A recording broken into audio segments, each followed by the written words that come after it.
morning children. Today I am going to go for the one more new lesson, that is rural development of standard 10 only. Okay, so first and foremost you should know what is rural development. So in this lesson we are going to learn different steps like meaning and significance of rural development and decentralization, rural development and panchayat raj institution, rural development and women. So first and foremost we are going to know the wide introduction about rural development. India is the land of villages. So in India we have got many villages. According to the 2011 census report, 68.84% of the population lived in villages, and that is why Mahatma Gandhi, so how much? 68.84%. 68.84% lived in villages. This is according to the 2011 census. It is said that 68.84% of the population lived in villages. That's why, what is Mahatma Gandhi telling us? Mahatma Gandhi said that development of its village is the true development of India. Means if the villages develop, then only the India also can be developed, because majority of the people are living in villages. So however, even after 70 years of independence, the rural area are scenes of deprivation and backwardness, as nearly 1/3 of the rural population lives in abject poverty. So 1/3 of the population is still living in the very poor poverty, that is abject poverty, means they are still lacking, even though the rural areas are seen of even of deprivation and backwardness. So the development programs and plans have failed to improve the socio-economic condition and of the rural areas. So the development programs, all these have been a failure even to improve the condition, the socio-economic conditions in the rural areas. There is a widespread feeling that the development strategies that the Indian government adopted after independence promoted industrial and urban development. So it gave more importance to what? Industries and urban development, not the rural development. The rural industries, which are already declining in importance, further disintegrated due to the competition from modern industries. So later on, even the rural industries declined because of what, children?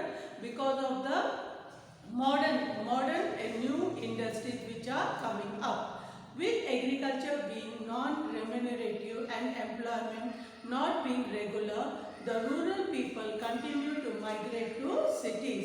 So because of this, because there is no more job opportunities, there is no proper requirements which is needed in rural areas, many of the people from the rural areas started to migrate to come to cities. The liberalization and globalization policies deepened this problem by promoting industrialization, urbanization and service sector. So what it came down to? Liberalization and globalization. So these policies were deepened. These are the main problems by promoting what? Industrialization, urbanization and service sector. So these were trying to come up.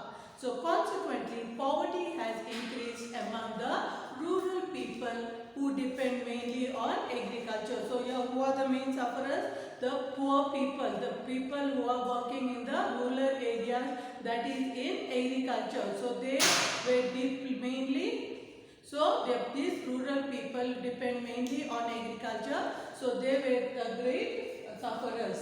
Later on, though 60% of the people work in the primary sector, the contribution for this sector of the national income is very less. So though 60% of people are working in primary sector, but from their side the national income is very low and it is declining every year. It is reducing day by day instead of improving and increasing. So due to this gap between the urban and the rural area is widening. So in order to overcome this imbalance, it is necessary to develop the rural areas. In this chapter, we will study the meaning of rural development and revive the program initiated by the government towards it.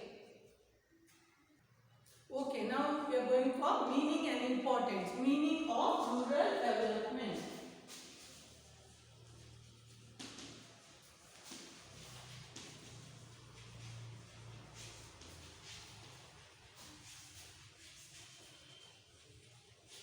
Okay, what do you mean by meaning of the rural development? What are the importance of the rural development?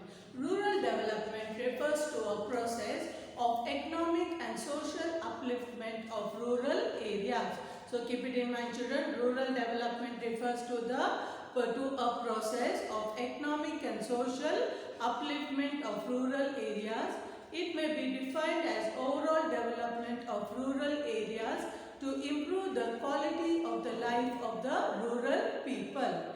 It is an integrated process which includes socio-economic and political and spiritual development of the poorer sections of the rural society. So in which fields it is integrated, children? The process, it includes in socio-economic, political and spiritual development in the poorer sections of the rural society. Stagnation and slow growth of agriculture. Stagnation means stop or it is not continuing. Okay, stagnation, which is becoming lower, and slow growth of agriculture is the prime reason for the rural backwardness and consequent poverty of rural people.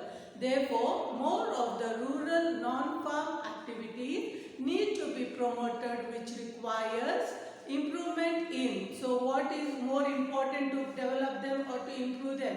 One is the literacy and skill, health and sanitation, improvement of infrastructure like transport, power, communication, market credit, etc. So what has to be developed which require improvement? One is the literacy and skills. Second is health and sanitation, improvement of infrastructure like transport, power, communication, market, credit, etc. Further, for more agricultural development, expansion of irrigation and land reform also becomes crucial. Thus, rural development consists of a broad set of activities including improvement of literacy, health, infrastructure, land reforms and irrigation, apart from taking specific measures from eliminating the condition of the disadvantaged people in the rural areas.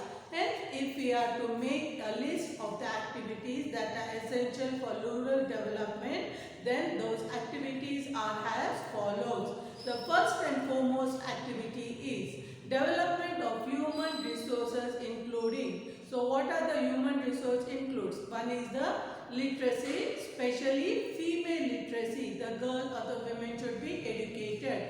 Education and skill development. Second is health, addressing both sanitation and public health.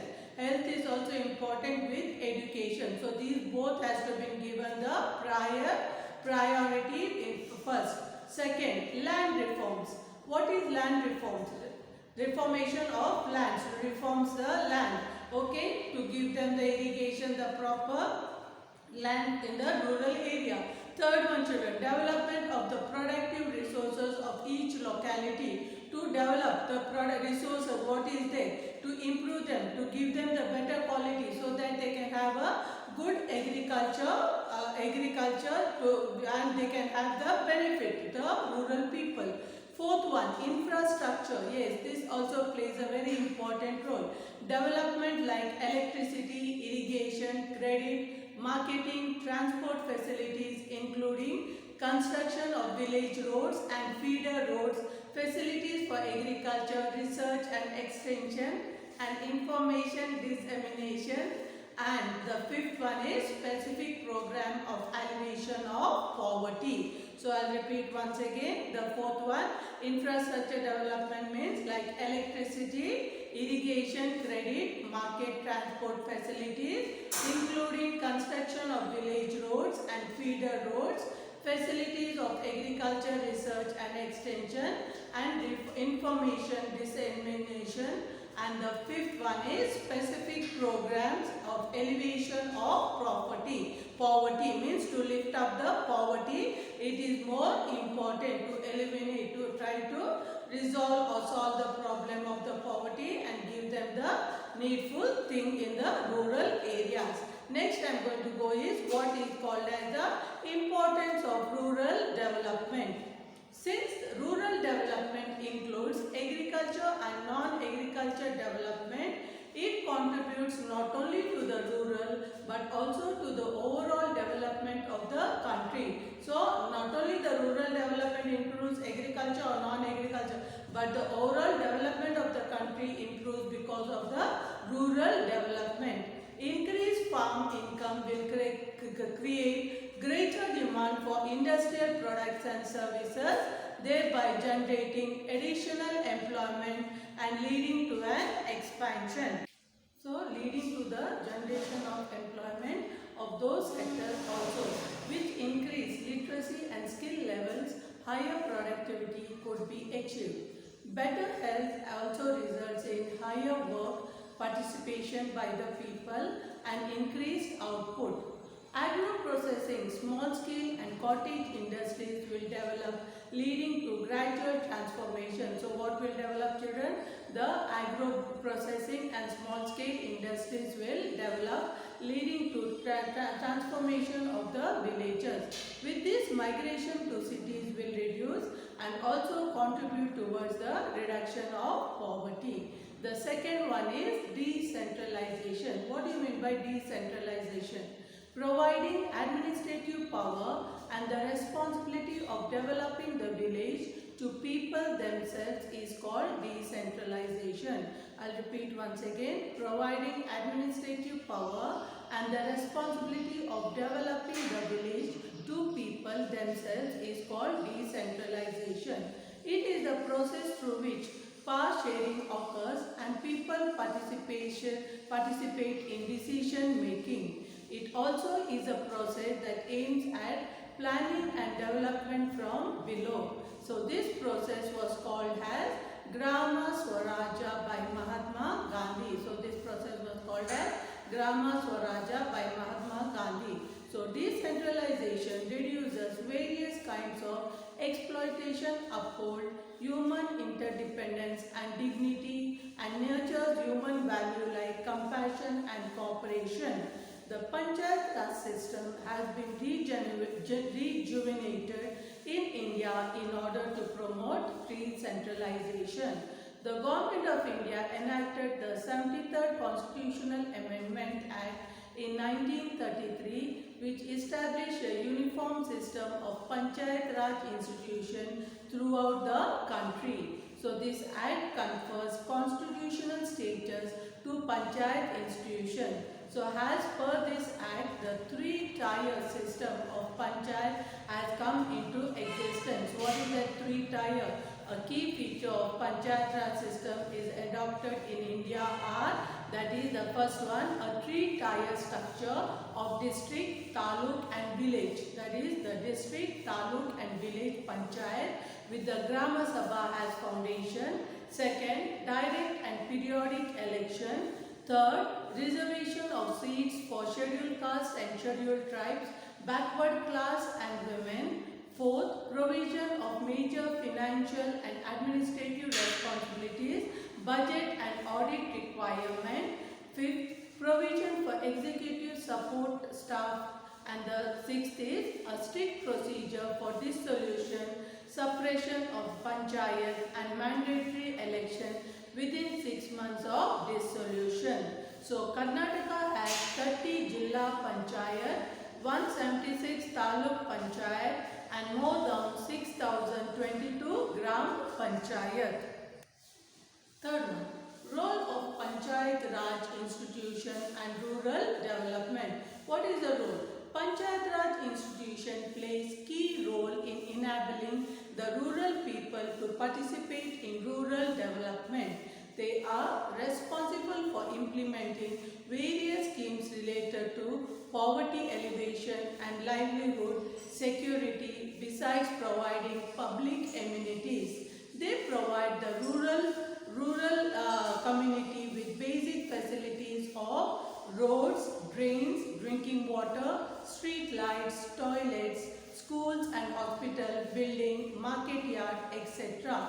Through encouragement of primary and middle school education, adult education, technical and vocational training, and expansion of health and hygienic facilities, Panchayat has also attempted to develop human resources.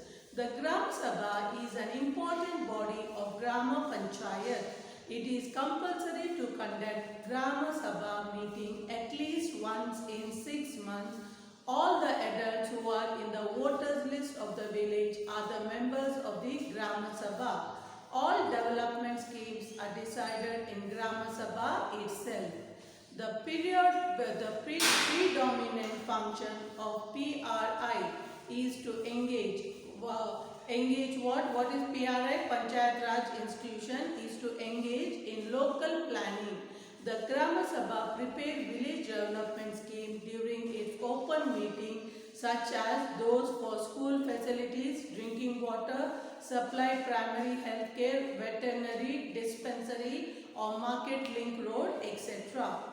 Programs like Mahatma Gandhi National Rural Development Guarantee Scheme, that is MGNREGS, for generation of employment and alleviation of poverty can be implemented effectively through Panchayat institution.